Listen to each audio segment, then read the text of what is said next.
Olá, pessoal. Boa tarde.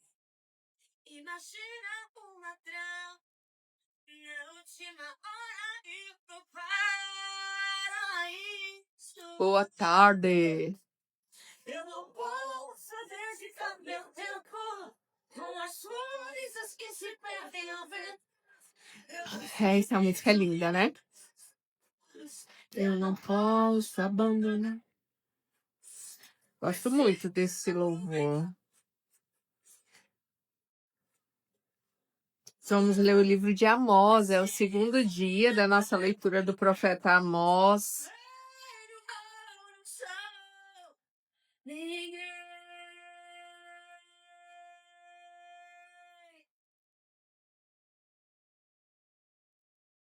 Capítulo 4. Não posso resistir, se posso viver acima da média, o meu melhor correr. Capítulo, eu tô anotando aqui. Capítulo 4, 5 e 6.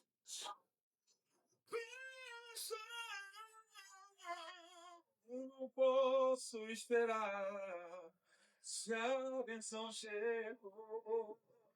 A gente está fazendo a leitura dos livros proféticos. Joel, Amós.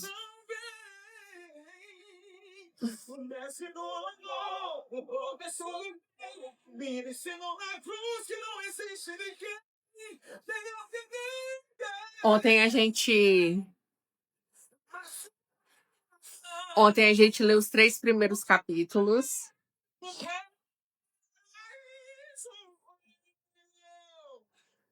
Eu não posso dedicar meu tempo.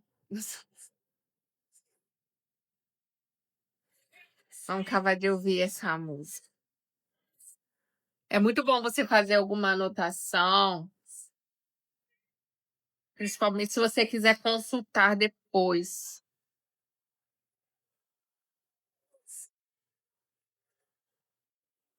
Sou do reino.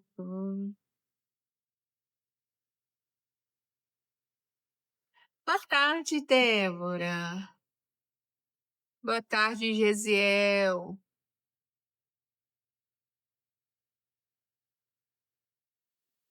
Vamos lá, abra suas Bíblias em Amós, é o terceiro livro dos profetas menores. Os livros proféticos do Antigo Testamento, eles são 17. Só que 5 são considerados profetas maiores, porque os livros deles são maiores. E temos aí 12 profetas menores.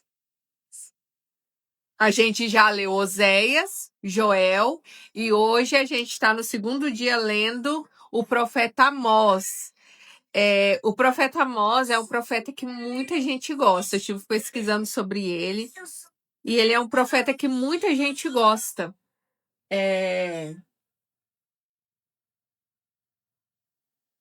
O profeta Amós, ele não era de família de profeta, sabe? O pai dele não era profeta. Ele não era profeta, ele era lavrador. Ele colhia figos. E aí, o que aconteceu? Eles estavam num tempo em que estavam proibindo os profetas de profetizarem. Então, Deus falou com ele e ele foi e se posicionou. Ele não deixou de falar aquilo que Deus mandou ele falar. Então, assim, ele se sentia menor e também ele falou com os profetas: vocês estão sendo calados. Vocês estão permitindo que calem vocês. E foi necessário eu, que nem profeta sou, que nem ministro da palavra sou, que nem religioso sou, que nem uma pessoa de família de profeta sou. Ele começou a questionar o povo porque ele falou assim: vocês estão sendo proibidos de profetizar, estão se acovardando. Aí teve que eu sair lá da minha plantação lá de figos. Eu que planto figos, que nem sou religioso, tive que vir falar em nome de Deus para o povo. Você imagina, e hoje você acha que tá diferente? Não tá diferente. Por quê? Porque foi necessário pegar gente de tudo quanto é lugar para anunciar a palavra, porque aqueles que são capacitados, aqueles que são os conhecidos da Bíblia, não estão falando. Aí o que tem que fazer? Tem que vir Samara, que não é teóloga, que nunca foi pastora, que não é missionária, que não é evangelista, que não é de religião nenhuma, para vir aqui fazer live de Bíblia com vocês. Débora, coração abrasado. E Amós, ele estava nessa época em que Deus estava anunciando que precisava comunicar ao povo que se eles não se arrependessem, se eles não voltassem para Deus, a destruição ia vir sobre eles, ia ter consequência por conta das condutas deles, e o povo estava vivendo um caos. Ninguém respeitava ninguém. Ninguém tinha pudor por ninguém. Ninguém gostava de ninguém. Era todo mundo só buscando seus próprios interesses. Matava. Eles pegavam seus filhos. Olha só o que está escrito aqui. Eles trocavam os seus pobres por dinheiro. É porque eu não marquei ontem, né? Mas aqui tá falando que eles só estavam pensando no dinheiro. Tudo eles faziam em troca do dinheiro. Então vamos lá. Aqui nos 3 primeiros capítulos ontem a gente viu que Israel, ele tava animado, né? Porque como que começa Amós falando? Amós começa falando as ameaças que tinha sobre a Síria, depois as ameaças que tinha sobre a Filístia, Tiro, Edom, Amon, Moabe e Judá. Todas essas nações rodeavam Israel. E aí Israel começou a ficar animada, né? Afinal de contas, Deus está falando que vai castigar os seus inimigos.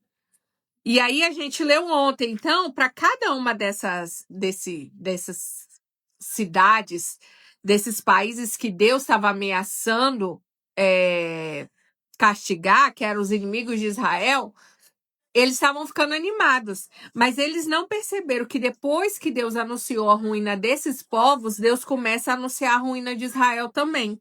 Porque ele diz aqui, ó, no capítulo 3, de todas as famílias da terra, somente a vocês eu escolhi. Portanto, eu os punirei por todas as suas iniquidades. E aí, quando chegou na vez de Israel, eles se assustaram, porque eles pensaram, não, eu achei que Deus só ia condenar nossos inimigos.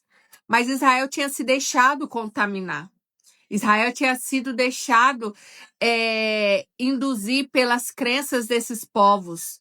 Então, o que ele estava falando? Ele estava adorando os deuses desses povos. Israel, ele estava sacrificando suas crianças como esses povos. Eles abriam a barriga das grávidas no meio, tamanha era a crueldade deles. O pai e o filho se deitavam com a mesma mulher. Era terrível a situação. Se você vê aqui, ó, aqui ele anuncia a ruína de Amon e Moabe. Eu não sei se você lembra, mas Amon e Moabe são os 2 filhos que Ló teve com as suas 2 filhas. Você lembra aquela história da mulher de Ló que vira estátua de sal? Quando o povo quando o anjo tira Ló e sua família lá de Sodoma e Gomorra e que começa a mandar fogo do céu para queimar aquela cidade, porque o pecado deles estava cheirando como podridão as narinas de Deus, a mulher de Ló olhou para trás, virou estátua de sal. E aí o que aconteceu? Eles pegaram e as filhas dele pensou assim: já que a mamãe morreu, se o nosso pai morrer, ele não tem filhos homens. Como que vai continuar o nome do nosso pai? Aí o que ele fez? O que elas fizeram? Elas deram bebida para o pai. O pai ficou bêbado e cada uma se deitou com o seu pai. As 2 engravidaram de Ló. Uma gerou Amon, que é o que gerou o povo amonita. E a outra gerou Moabe, que é o povo moabita. Então você vai ver na Bíblia sempre referência a esses 2 povos, referências muito ruins, porque foram povos que nasceram de um pecado abominável aos olhos de Deus, que é uma filha se deitar com o próprio pai. Então ele foi gerado Ló era neto, era avô, e pai da mesma criança. Você imagina a situação. E esse povo fazia a mesma coisa. O filho e o pai se deitavam com a mesma mulher. E aí essas coisas foram aborrecendo ao Senhor. Essas coisas foram cheirando mal aos olhos de Deus, porque Deus escolheu um povo para ser exemplo para as nações. Israel tinha sido escolhido para ser exemplo para as nações. Qual era o plano de Deus? Eu escolho essa nação de Israel e todas as famílias da terra vão me conhecer por meio deles. Só que ao invés deles influenciarem, eles estavam sendo influenciados. Deus disse para eles não misturarem o povo. Judeu casa com judeu. Israelita casa com israelita. Tem 12 tribos. Não, eles queriam se casar com as filhas dos estrangeiros. E aí o que acontecia? Se eles tinham os costumes de adorar o Deus de Abraão, de Isaac e de Jacó, vinha uma mulher, uma esposa para o cara que cultuava deuses estranhos, que sacrificava seus filhos em holocaustos para os deuses estranhos. E aí Israel estava começando a ser influenciado por isso. E aí Deus começou a fazer ameaças. É muito importante você saber que quando fala que Deus faz ameaça, que Deus ameaça castigo, não é com um sentimento humano como nós temos.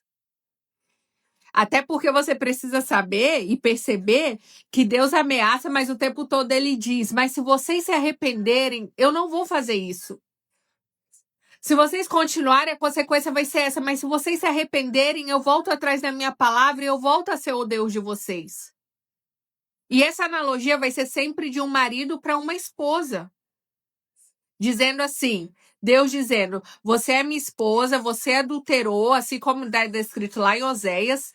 Deus fez Oséias casar com uma prostituta e ter filhos com ela, a semelhança de Israel e Cristo. A semelhança de Israel e Deus. Ele disse, Israel, você se prostituiu, cultuando a outros deuses. Então, Oséias, eu faço você casar com a prostituta para que a sua família seja referência na terra daquilo que eu vivo com Israel.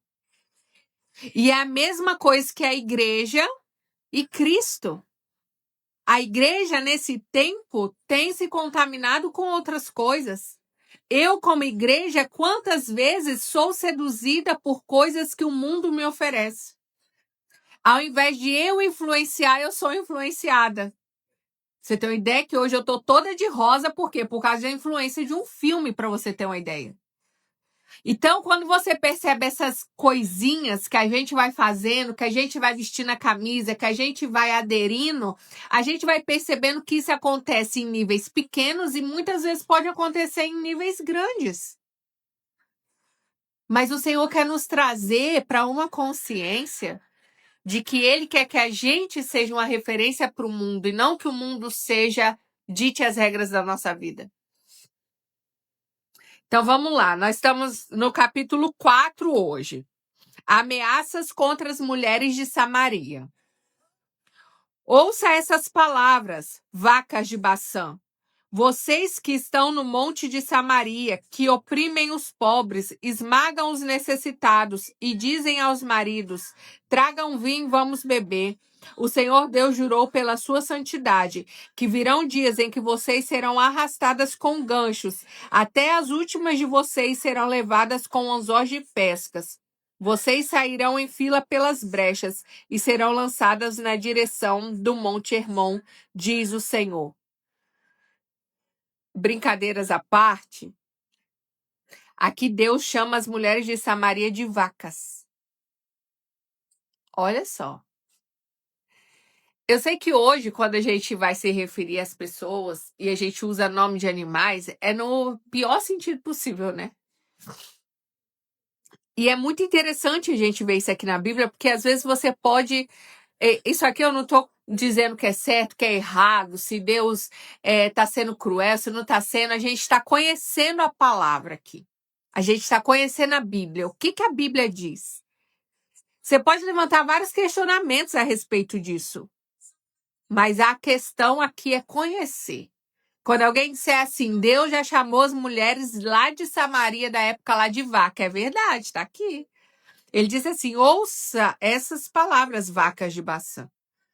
Vocês que estão no monte de Samaria, que oprimem os pobres. Olha o que elas faziam. Elas oprimiam os pobres, esmagavam os necessitados e elas se davam ao álcool. Elas ficavam pedindo para os maridos delas trazerem bebidas para elas ficarem bebendo. Aí quando você vê aqui que elas seriam arrastadas como anzóis e como ganchos e levadas como anzóis de pesca, aí você pensa assim, nossa, que crueldade. Mas olha só o que elas estavam fazendo. Aquilo era só consequência das atitudes delas. Elas não queriam saber de moral, de respeito, de boa conduta. Elas não queriam saber de um comportamento de honrar o marido, de honrar a Deus, não. Elas estavam ocupando o tempo delas só com coisas ruins. Versículo 4, a cegueira espiritual de Israel. Venham a Betel e pequem. Venham a Gilgal e pequem ainda mais. Cada manhã tragam os seus sacrifícios e de 3 em 3 dias os seus dízimos. Ofereçam sacrifícios de louvor com pão levedado e proclamem ofertas voluntárias. Tornem isso público, porque é disso que vocês gostam, ó Israel, diz o Senhor Deus. Eles vão aos templos, eles vão às cidades em que era para prestar culto e eles ficam pecando lá. Levam sacrifício, levam dízimos, ofertas e sacrifícios de louvor e proclamam ofertas voluntárias, fazendo com que aquilo se tornasse público. Eles queriam ser vistos com os cultos que eles prestavam, mas tudo regado de pecado. Também deixei que vocês ficassem sem ter o que mastigar em todas as suas cidades e com falta de pão em todos os lugares, mas vocês não se converteram a mim. Mesmo passando fome, eles não se convertiam ao Senhor. Além disso, retive a chuva, faltando ainda 3 meses para a colheita. Fiz chover sobre a cidade e sobre a outra. Fiz chover sobre uma cidade e sobre a outra não. Um campo teve chuva, outro não, que ficou sem chuva e se secou. Então Deus estava selecionando. Eu vou fazer chover aqui, mas ali eu não vou fazer chover. Sobre o campo daqueles que eu quero vai haver prosperidade, sobre outros não. Pessoas de 2 ou 3 cidades se dirigiam a outra cidade para beber água sem conseguirem matar a sede, mas vocês não se converteram a mim. Mesmo passando por fome, por sede, perdendo tudo, eles não voltavam para Deus. Eu os castiguei com o crestamento e a ferrugem. Os gafanhotos devoraram as hortas e as vinhas, as figueiras e as oliveiras, mas vocês não se converteram a mim, diz o Senhor. Quantas vezes na nossa vida, ou quantas vezes a gente pode observar as pessoas sofrendo, padecendo longe de Deus, mas não querem a ajuda dele. Não querem a ajuda dele. Perdem tudo. Colocam suas famílias em situações deploráveis. Sofrem, pessoas morrem, ficam doentes, mas não voltam para Deus. Versículo 10. Enviei a peste contra vocês, assim como havia feito no Egito. Matei os seus jovens à espada, deixei que os seus cavalos fossem capturados e fiz com que o mau cheiro dos acampamentos chegasse aos seus narizes. Mas vocês não se converteram a mim, diz o Senhor. Destruí algum de vocês, como Deus destruiu Sodoma e Gomorra. Vocês foram como toco de lenha, tirado do fogo, mas não se converteram a mim, diz o Senhor. Portanto, assim farei com que Israel, e porque farei isso com vocês, prepare-se, ó Israel, para se encontrar com o seu Deus. Prepare-se, ó Israel, para se encontrar com o seu Deus, porque é Ele quem forma os montes, cria o vento, porque é Ele quem forma os montes, cria o vento e declara aos seres humanos qual é o seu pensamento. Ele faz da manhã trevas e anda sobre os altos da terra. Senhor, Deus dos exércitos, é o seu nome. Ele está o tempo todo lembrando Israel do poder que ele tem. Ele está o tempo todo nos lembrando quem ele é. Ele está o tempo todo nos lembrando que a gente não precisa buscar em outro lugar, porque ele tem tudo que a gente precisa. Não vale a pena procurar aí fora, não vale a pena dançar o ritmo de um sistema fora daquele que ele preparou para nós. Não vale a pena tentar ganhar dinheiro na força do nosso braço, não vale a pena viver uma vida de qualquer maneira, de qualquer jeito, aceitando migalhas, se ele tem a verdadeira prosperidade para nós. Só que a gente não confia. A gente quer justamente aquilo que não é para nós. Capítulo 5. Busque o Senhor e vocês viverão. É ele falando, busca o Senhor e vocês viverão. Hoje é dia 21/7, a gente vai ler o capítulo 4, 5 agora. 21/7. 21/7.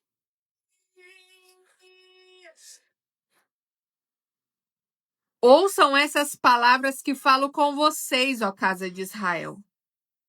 É uma lamentação. Caiu a Virgem de Israel para nunca mais se levantar. Está estendida na sua própria terra e não há quem a levante. Porque assim diz o Senhor Deus: a cidade da qual saem 1000 conservará apenas 100. E aquela a qual sai 100 conservará apenas 10 para a casa de Israel. Pois assim diz o Senhor à casa de Israel: busquem a mim e vocês viverão. Busquem a mim e vocês viverão. Porém, não busquem Betel, que venham a Gilgal, nem passem por Berseba, porque Gilgal certamente será levada cativa e Betel será reduzida a nada. Busquem o Senhor e vocês viverão. Do contrário, ele interromperá a casa de José. Busque ao Senhor e vocês viverão. Do contrário, ele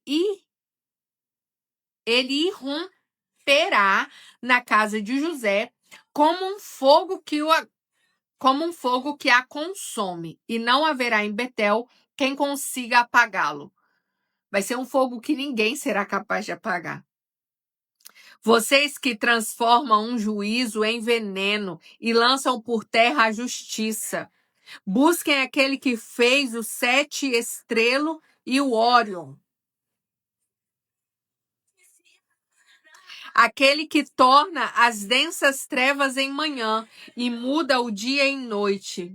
Esse é o Deus Todo-Poderoso que torna as trevas em manhã e muda o dia em noite. E aquele que chama as águas do mar e as derrama sobre a terra. Senhor é o seu nome. É ele que faz súbita destruição sobre a É ele que faz vir súbita destruição sobre o forte e ruína contra a fortaleza. Não adianta ser forte, porque se ele quiser, ele vai destruir. Não adianta, ele diz assim, ó, eu faço súbita destruição do forte. Do nada ele vai cair. Não tenham medo dos seus opressores. Se você estiver debaixo da forte mão do Senhor, você não precisa temer nada e nem ninguém. Ele é o seu defensor. Ele te protege, ele te guarda. Vocês odeiam quem os repreende no tribunal e detesta quem fala com sinceridade. Olha só, o povo estava tão corrompido, eles trocavam toda a justiça, eles detestavam quem falava sinceramente. Portanto, visto que pisam os pobres e deles exigem tributo de trigo, vocês não habitarão nas casas de pedras lavradas que constituíram. As pessoas estavam o tempo todo passando por cima das outras. Elas não queriam saber se tinha alguém que precisava de ajuda. Por isso que a mulher virtuosa, ela é uma mulher generosa, que abre a sua mão ao necessitado. E se eu e você quisermos viver nesse tempo e não atribuir essa condenação que Deus está dizendo aqui para Israel sobre nós nesse tempo, a gente não pode ficar extorquindo as pessoas. A gente não pode ficar visando o dinheiro e não se importando com quem precisa. Vocês não habitarão nas suas casas de pedras lavradas que construíram. Você pode construir até uma casa muito bonita, mas você não vai morar nela.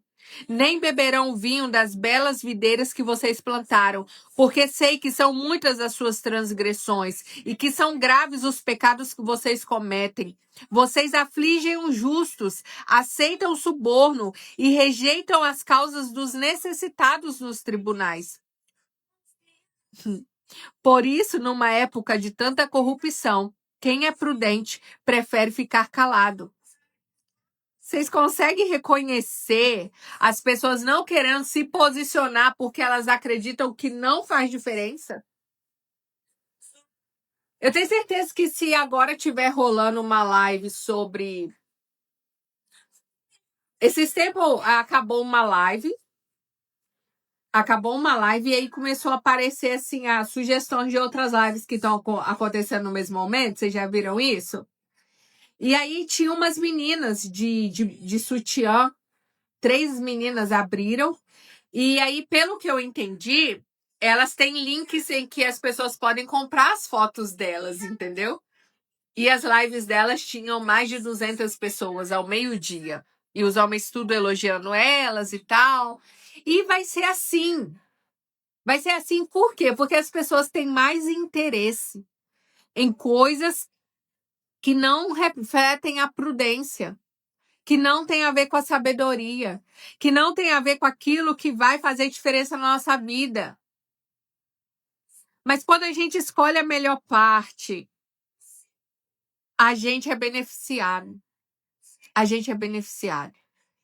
Você lembra quando Jesus chega na casa de Marta e Maria? A Marta começa a fazer um monte de serviço, um monte de, corre para lá, corre para cá. Aí tem uma hora que ela chega para Jesus e fala assim: Jesus, você não se importa que eu sirva ao Senhor sozinha? Eu tô aqui servindo o Senhor e Maria tá aí sentada, não tá fazendo nada. Eu tô para lá e para cá cuidando das coisas, te servindo, fazendo a obra do Senhor. E aí ele fala assim: Maria escolheu a melhor parte, a qual não lhe será tirado. O que você acha que Jesus estava falando para ela? Maria, ela tira tempo comigo. Maria está sentada aos meus pés, tendo um relacionamento comigo. Enquanto que a maioria das pessoas, e você, está aí atarefado, com tantas coisas para fazer, cuidando da sua casa, cuidando de achar que está me servindo. Você nunca perguntou para mim o que eu quero que você faça. Não é sobre multitarefas, não é sobre trabalhar exaustivamente. Você está entendendo? Às vezes tem que perder para ganhar. Escolher a melhor parte. Relacionamento com Deus. Sai tão corrido de manhã que não dá tempo de orar, não dá tempo de ler a Bíblia, como se o que você fosse fazer de tarefas fosse ser mais produtivo. Quando você não entende que se você tem tempo com Deus, se você tira tempo com Ele, tudo Ele vai fazendo por você. Boa tarde, Flavinha.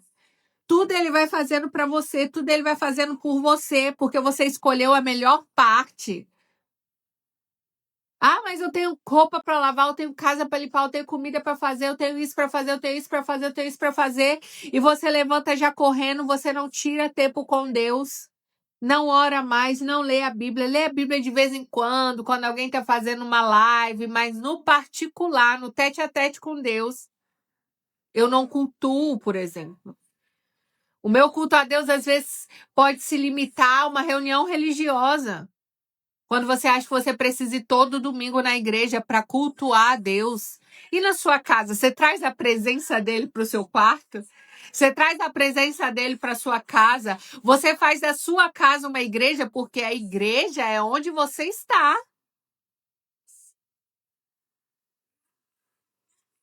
Então, você tem que escolher a melhor parte. As pessoas acham que estamos ficando doida porque só queremos saber de Deus. Eles vão dizer, nossa, você mistura Deus com tudo. Não, a gente só não tira ele de nada. Ele me ajuda a escolher as minhas roupas. Ele me dá as sugestões de qual perfume comprar. Você precisa ter relacionamento com o papai, com o seu senhor, com o seu marido, ao ponto dele dar palpite na sua vida, de você buscar conselhos para ele em tudo que você for fazer. Nos seus relacionamentos, com quem você vai fazer live? Vamos lá. Busquem o bem, não o mal, para que vocês vivam. Ele está dizendo, Deus está dizendo para Israel, busque o bem, não o mal, para que vocês vivam. Versículo 14 do capítulo 5, para quem está lendo aí. E assim o Senhor, o Deus dos exércitos, estará com vocês, como vocês dizem. Busquem o bem, mas eles estavam buscando o mal. Ele está dizendo, odeiem o mal.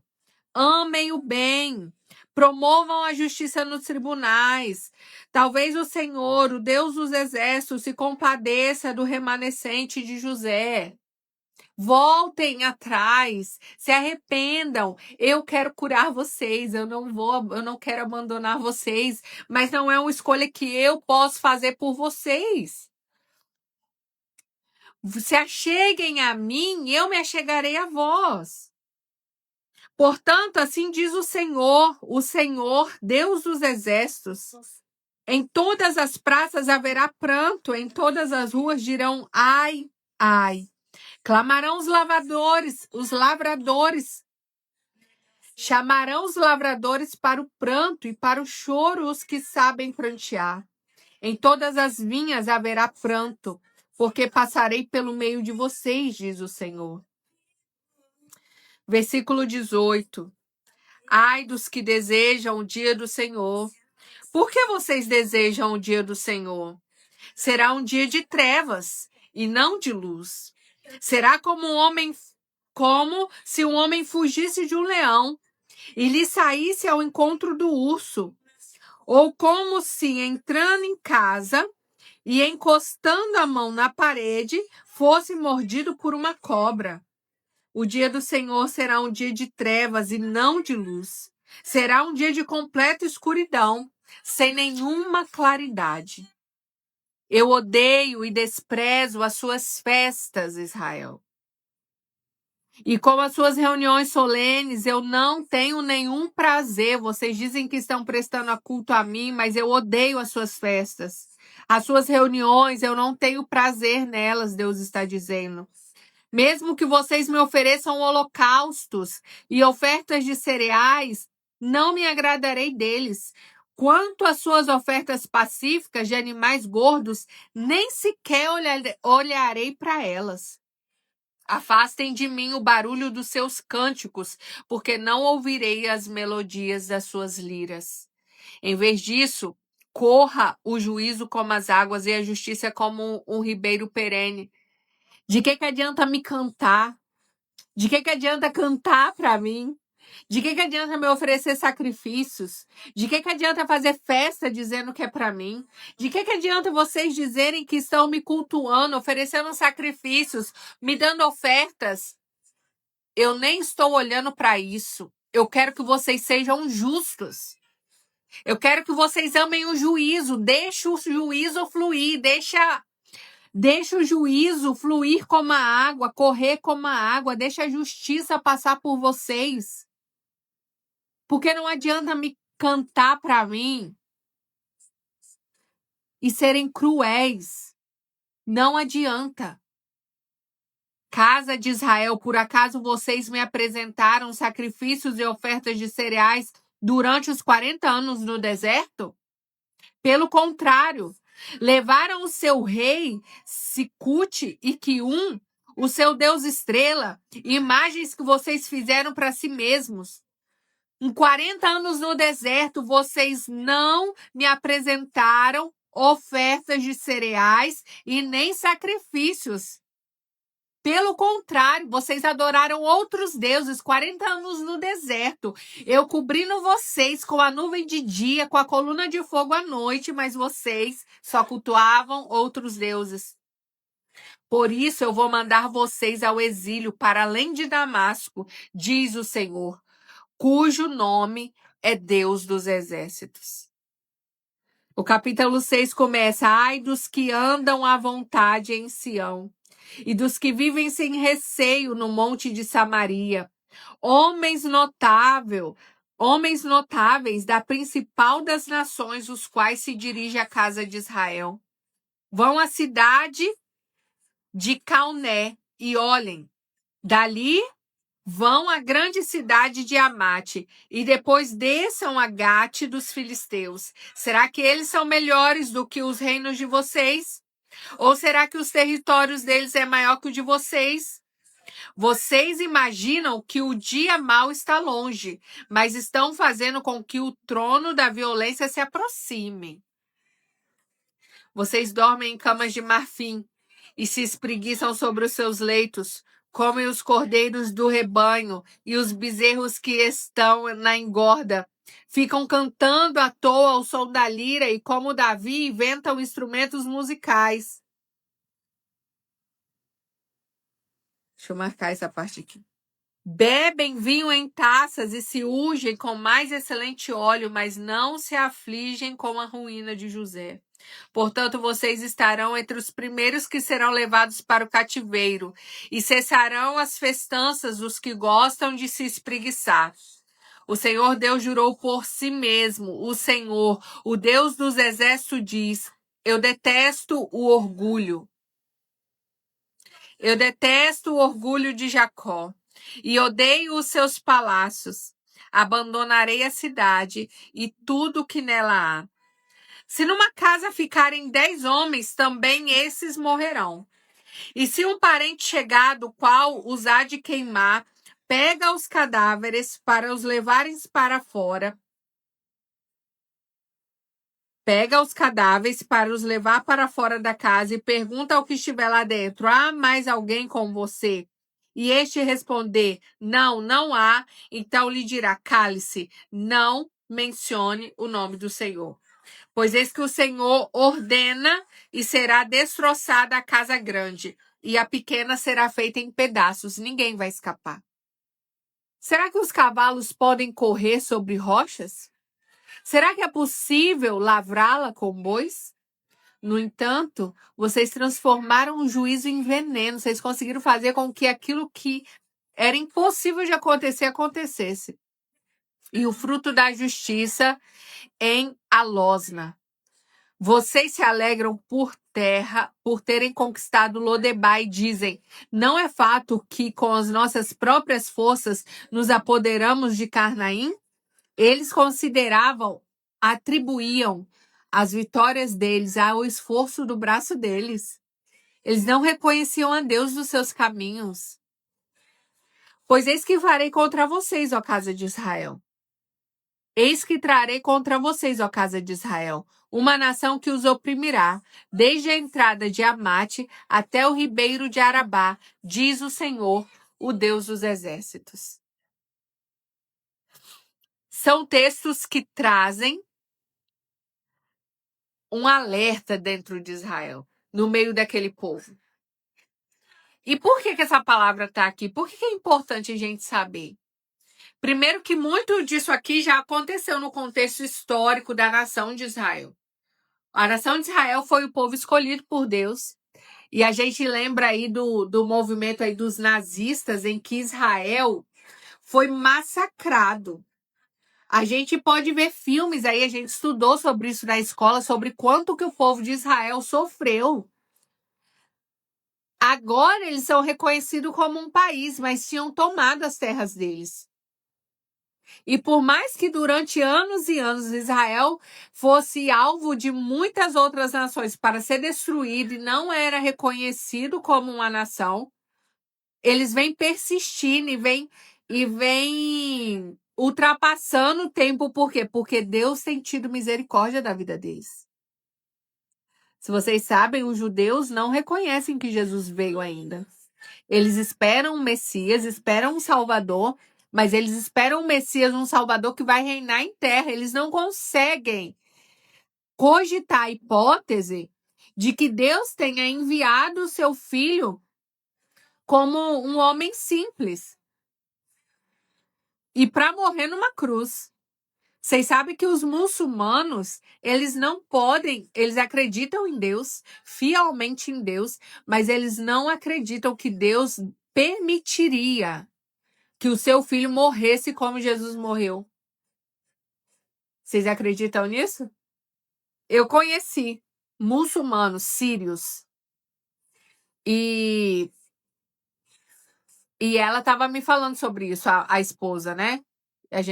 Eu conheci o marido e a esposa, e ela estava me falando sobre isso, sobre o fato de que não consegue imaginar que Deus permitiria que o seu filho morresse daquele jeito. Então eles não reconhecem a Cristo como Salvador do mundo, porque para eles Jesus ainda não veio, o Salvador ainda não veio. Eles acreditam, mas não acreditam que ele já veio. Mas naquele grande dia, quando Jesus descer no Monte das Oliveiras e apresentar as suas mãos, todo o joelho se dobrará e toda a língua confessará que Jesus é o Senhor. A Bíblia é uma história de amor, de um Deus que sempre tenta nos trazer de volta para os braços dele. De um pai que ama os seus filhos, que somos nós. De um amigo que quer intimidade como um amigo que ele nos chama de amigo. De um marido que ele se manifesta como Cristo marido e nós, a igreja, para ter relacionamento com ele, um casamento. Seja lá o que for que você precisa, Deus, ele se manifesta naquilo que você precisa. Deus, ele se manifesta naquilo que você precisa, naquilo que eu preciso. Ele é socorro bem presente na hora da angústia, e por mais que ele tivesse anunciado toda essa destruição, e por mais que Israel venha sofrendo tantos anos, de geração em geração, por conta do seu pecado, por mais que nós nos acheguemos a ele machucados, feridos, ansiosos, depressivos, cheio de marcas, cheio de mágoas, decepcionados com aquilo que a gente sofre, por mais que a gente chegue para ele com todas essas mágoas geradas pelo mundo em nós, ele está sempre de braços abertos e dizendo: vem meu filho, vem minha filha, aqui tem o colo do seu pai, aqui tem o consolo do Espírito Santo, aqui tem um aconchego para você. Você não precisa ficar contando seus problemas para suas amigas, para os seus amigos, para os seus pais, porque eles não podem resolver, mas eu posso resolver toda a sua dor, todos os seus dilemas, todos os seus questionamentos. Eu tenho resposta para todos eles. E onde eu estou? Eu estou perto. Eu estou dentro de você. Eu sou um com você. Eu sou o seu amigo fiel. Eu sou a sua fonte. Deixa eu ser amor através de você, deixa eu ser a justiça através de você, deixa eu ser a resposta para as pessoas através de você. Deixa eu me manifestar, para de querer ser você e fazer força contra mim, porque essa vontade que você tem de fazer certas coisas, de alcançar certos sonhos, é eu que estou colocando em você. Eu quero fazer de você uma referência para o mundo. Não. Eu sei que para você é fácil de você acreditar que Deus usou Amós para anunciar redenção a Israel. E escreveu e deixou escrito aqui. Ele tem uma mensagem que ele quer entregar por meio da sua boca. E você precisa anunciar, você precisa escrever, você precisa ser fiel a isso. Amós, ele largou a sua plantação, ele largou a sua fonte de renda. E aí alguém poderia dizer, e agora, Amós? Profetizar não paga conta, não é assim que você diz? As contas vão chegar. Profetizar não paga conta. Fazer live não dá dinheiro. Profetizar não dá dinheiro, Samara. Você vai sair do seu estado com um filho e 4 bolsas. Quem é que vai te receber na rodoviária? Ninguém na terra. Mas quem me chamou, saiu comigo do meu estado e está comigo até hoje. E sabe quando foi que eu tinha certeza do quanto eu ia receber para pagar o aluguel? Nunca. Nesse 1 ano e meio que eu tô aqui, eu confiei inteira e totalmente na provisão daquele que me chamou.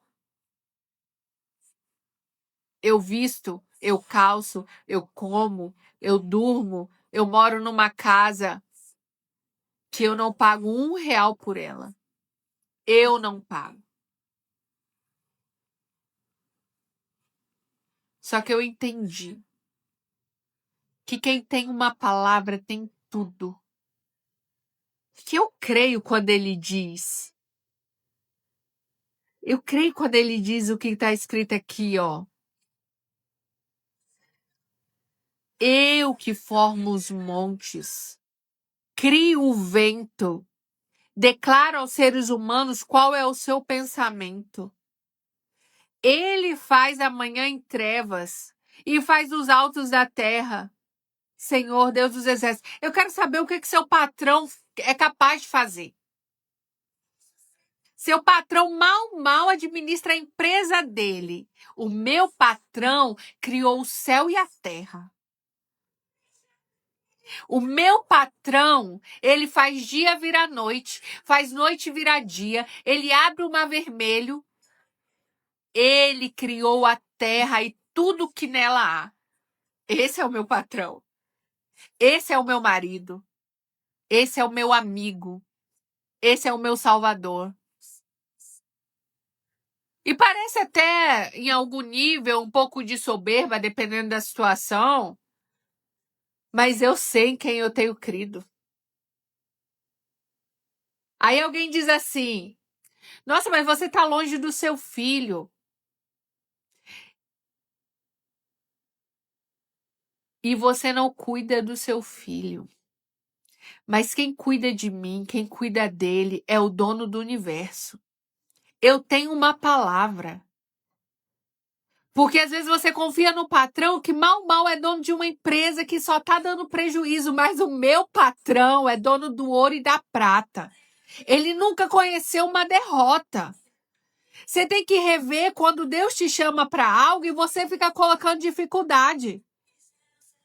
Você tem que rever quando Deus te fala, me busca, se prepara na palavra, se prepara naquilo que eu tô te chamando, e você fica segurando, e você fica se contendo e tentando entender. Ele tá te chamando para uma caminhada de confiança. É como um filho que confia no pai. Você já viu uma criança que sobe num muro ou sobe num lugar alto e o pai faz assim, ó, vem filho, vem filho. O pai tá lá na água, na piscina. A mãe tá lá na água, tá na piscina e ela bate as mãos e diz, vem, pula no colo da mamãe, pula no colo do papai. A criança pula por quê? Porque ela confia. E Deus tá fazendo isso o tempo todo com a gente. Vem, meu filho. Não digas eu sou um menino, igual quando eu chamei Jeremias.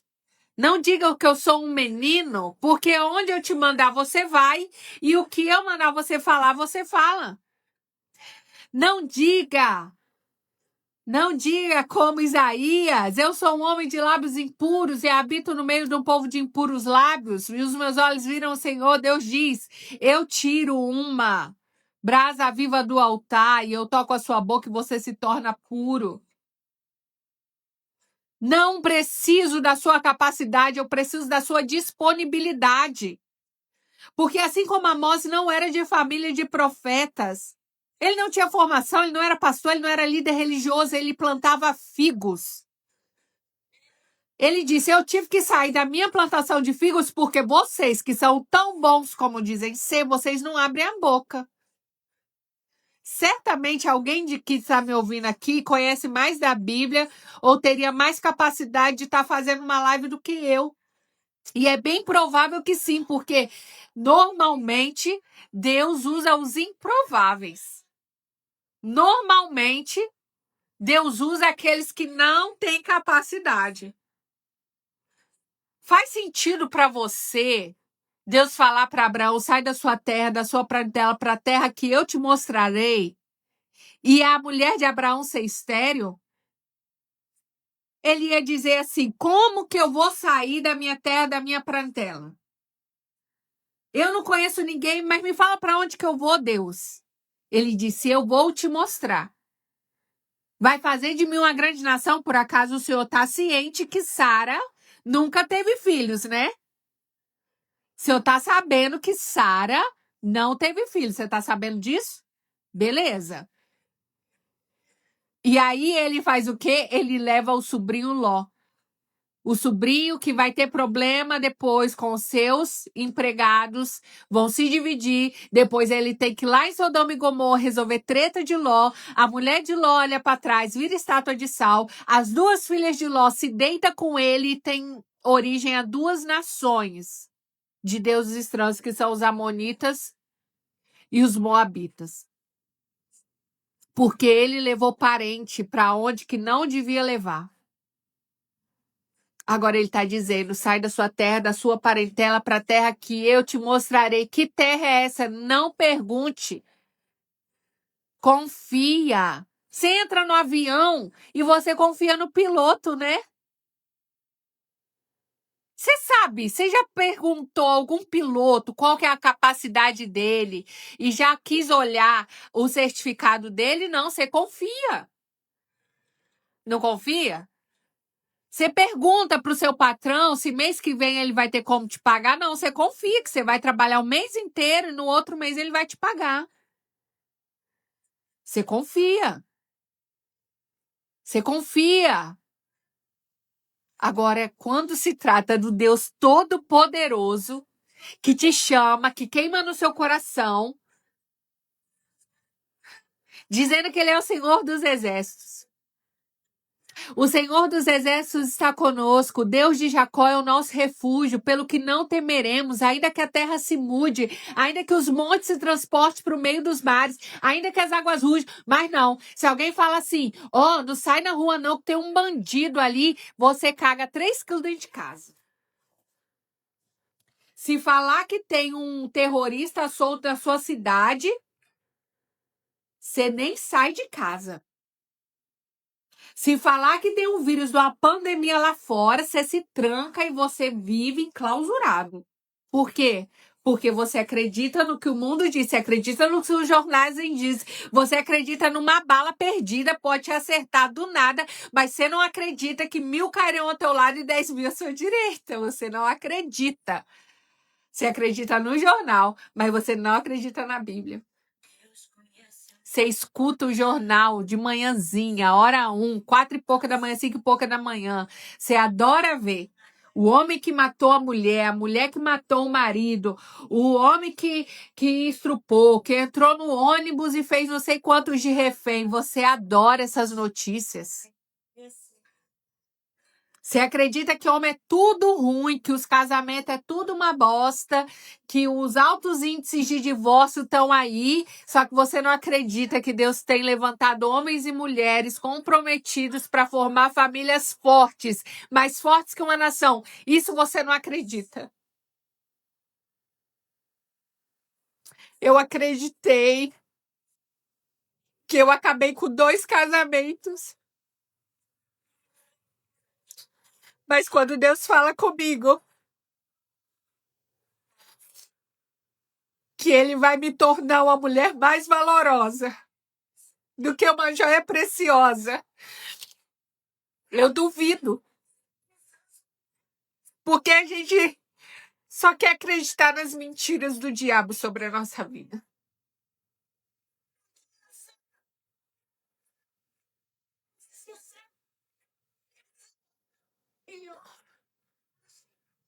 Se acheguem a mim, e eu me chegarei a vós.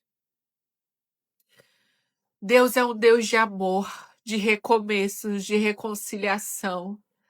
Deus é Deus de cuidado, de proteção. Deus é um Deus provedor. E o Deus que tem te sustentado até hoje, ele vai continuar. Não é sobre o saldo da conta. Não é sobre a segurança de uma casa, porque se você tiver que dormir debaixo de uma ponte ali, ele estará com você.